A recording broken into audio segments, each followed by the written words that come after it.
Pasalamat kayo, meron kang spokesperson. Ay, tawag ko dyan si Madam. Madam yung isip namin.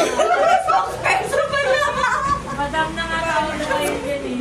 Gusto ko matawa na yaman si Barbie eh. Ako po yung expect. Ba't ano sabi? Spokesperson. Sabi. Sabi niya, hindi po ako po magsasawa. Hala, di ko maintindihan. Ulitin mo, di ko naintindihan. Ano sinabi? Ano sinabi? Natahimik kami. Sabi niya, pwede mo ba ako magsalita? Sabi, sige, ano po yung ano pa siya, parang nagagara isip. Hindi mo pwede Sabi niya, hindi po ba pwede pumasok kahit sandali? Tapos lalabas na.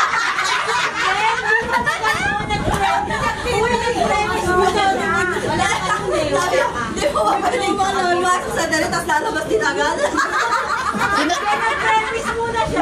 Ay, di ko maintindihan. Sino yun? Ayan o. Ay, ko ba? Hindi, akala ko si... Siya ba yun? Oh? Ay, nagsasalita pala si Siyang. Hindi ako sabi na si Barbie.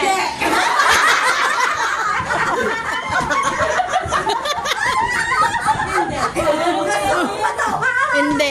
Hindi. Ang galing ko si Barbie eh. Hindi. Second demotion mo siya, Richard. Ang ganda Brad Richard. Ganito yung magkatito yung mga kapatid. Sabi ng Brad Richard. Ang ganito yung mga sis. Hindi sis. Ako nga eh. Mga kasama. Ganito yung mga kasama. Ako nga po eh. Pero pag nasa visible, bak po din.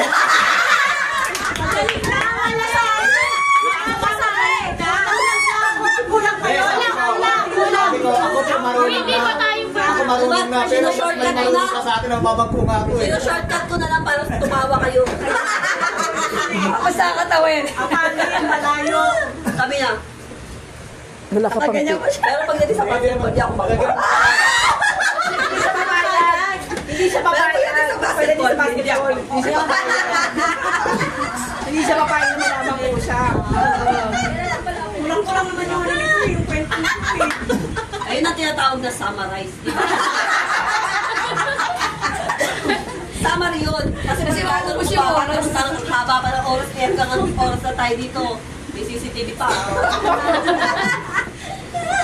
Lalo dito ako talaga tonto. May Diyos. O, tagay! Kaya pa talaga siyang, ako po kasi sponsor. Alam niyo pa talaga.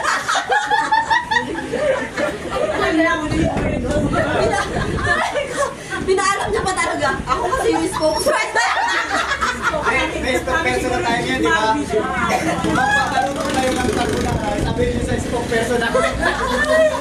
Ay, kaya legit yun. Ano nga ganito ka na kaya? Ang mga ano, ito yung mga matawag na spokesperson. Katabi pa naman yung sis Aiza. Sabi ni sis Aiza nagugulat. Ano ba po sinabi yun? Eh na, mapinit natin siya sa karbo na.